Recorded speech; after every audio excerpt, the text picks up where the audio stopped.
डोंगराळे घटनेच्या निषेधार्थ मुंबई-आग्रा महामार्ग हा रोखण्यात आलेला आहे। दादा भुसेंचे पुत्र आविष्कार भुसे देखील रास्ता रोकोमध्ये सहभागी होणार आहेत। आरोपीला फाशी व्हावी, चिमुकलीला न्याय मिळावा अशी मागणी केली जाते। मालेगावकर हे काही दिवसांपूर्वी सुद्धा आक्रमक झालेले होते। न्यायालय परिसरामध्ये मोर्चा काढत न्यायालयामध्ये इमारतीमध्ये घुसण्याचा प्रयत्न मालेगावकरांनी केलेला होता। पोलिसांना सौम्य असा लाठीचार्ज त्या ठिकाणी करावा लागलेला होता। जोपर्यंत चिमुकल्याला न्याय मिळत नाही तोपर्यंत मोर्चे आंदोलन सुरू राहण्याचा निर्धार मालेगावकरांनी व्यक्त केलाय। आणि आता डोंगराळे घटनेच्या निषेधार्थ मुंबई-आग्रा महामार्ग हा रोखून धरण्यात आलाय। आरोपीला फाशी देण्याची ग्रामस्थांची मागणी आहे।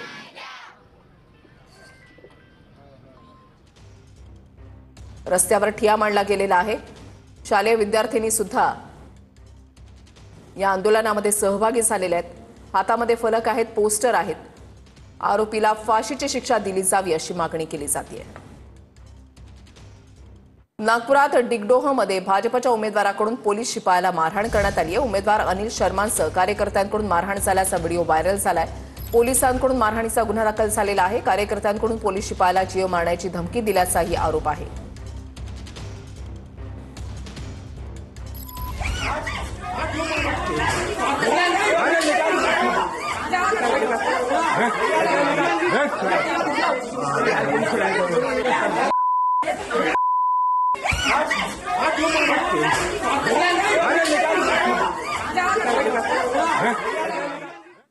पुढच्या बातमीकडे वळूयात। पैसे किती द्यायचे यासाठी चढाओढ सुरू आहे असं शरद पवारांनी म्हटलंय। कामावर नाही तर पैसे निधीवर मतं मागितली जात आहेत असं शरद पवारांनी म्हटलंय। पैसे निधीवर मतं मागितली जात आहेत ही गोष्ट चांगली नाही।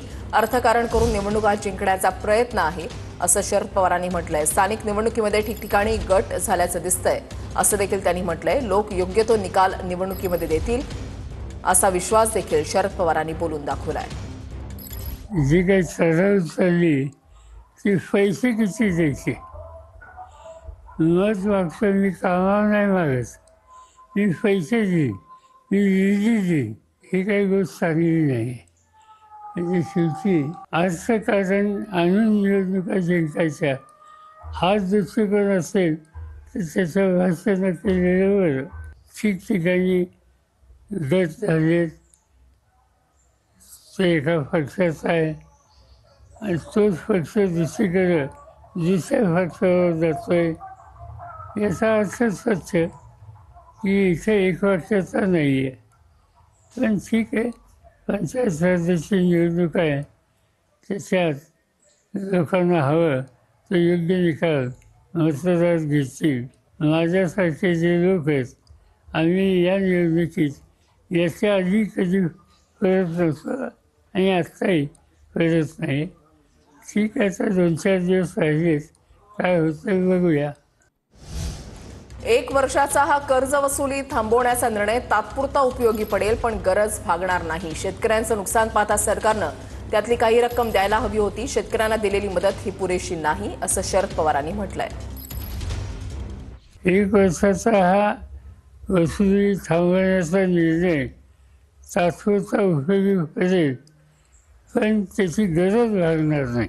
शेतकऱ्यांचं जे आर्थिक नुकसान झाले ते पाहिल्याच्या नंतर त्यातली काही रक्कम ही सरकारने द्यायला हवी होती आणि काही रकमेच्यासाठी व्याज माफ करून दीर्घ हप्ते हे दिले असते तर शेतकऱ्यांना त्याची अधिक मदत झाली असते।